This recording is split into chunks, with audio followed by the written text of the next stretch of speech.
I'd like to go in a little time machine right now. Sure. I'd like to go back to October 2016. I was hoping 11 days before an election.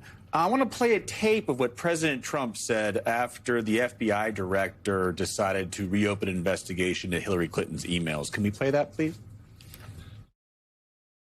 As you might have heard earlier today, the FBI, after discovering new emails, is reopening their investigation into Hillary Clinton. This is the biggest political scandal since Watergate, and I'm sure that it will be properly handled from this point forward.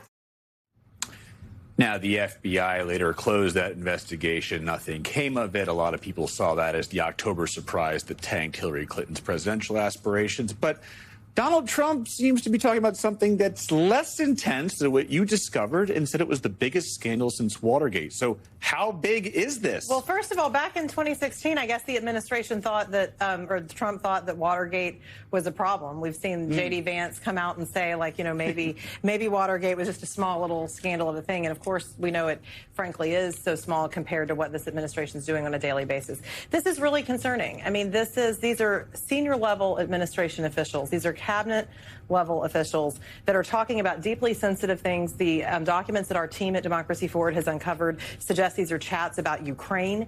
They're chats about Iran. This isn't about, you know, where we're meeting to grab a burger before we hop on Air Force One or something. That's not what they're about, right? This is very concerning.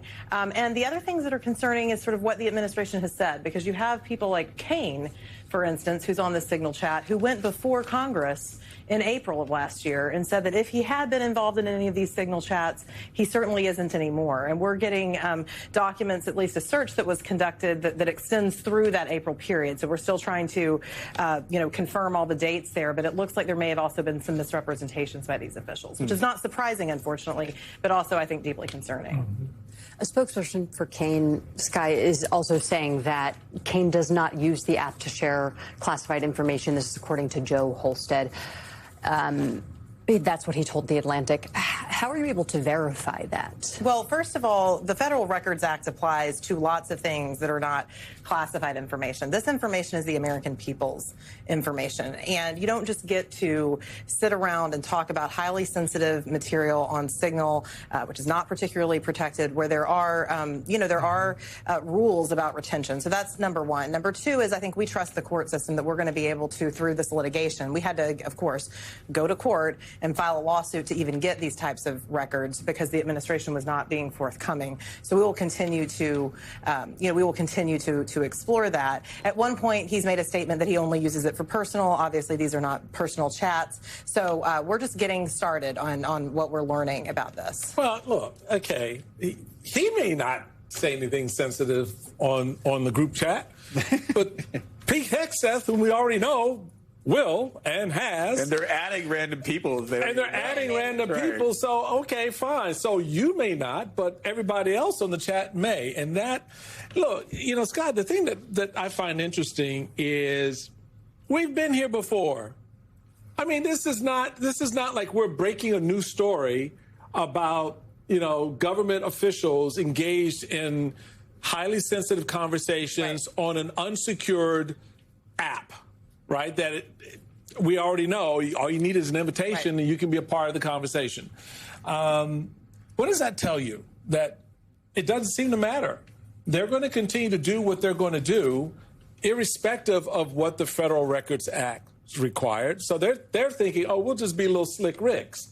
So what we'll do is we all just get on our phone, and then we'll have this little button that we push. We just slide it that says after 8 hours, all of this conversation goes away. We good. Well, no, you're not.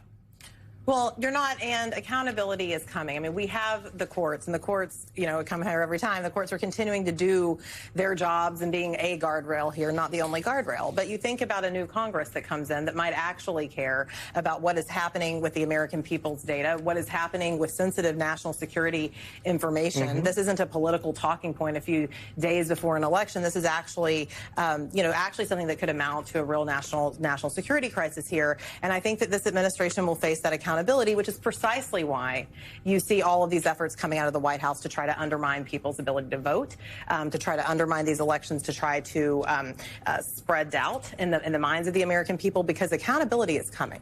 I remember when the Hillary Clinton email story came out, because it was discovered by the Select Committee on Benghazi, and it had Capitol Hill in a fury for years. And everyone said that it was a complete violation of the trust placed in her national security, and it made us less safe, et cetera, et cetera.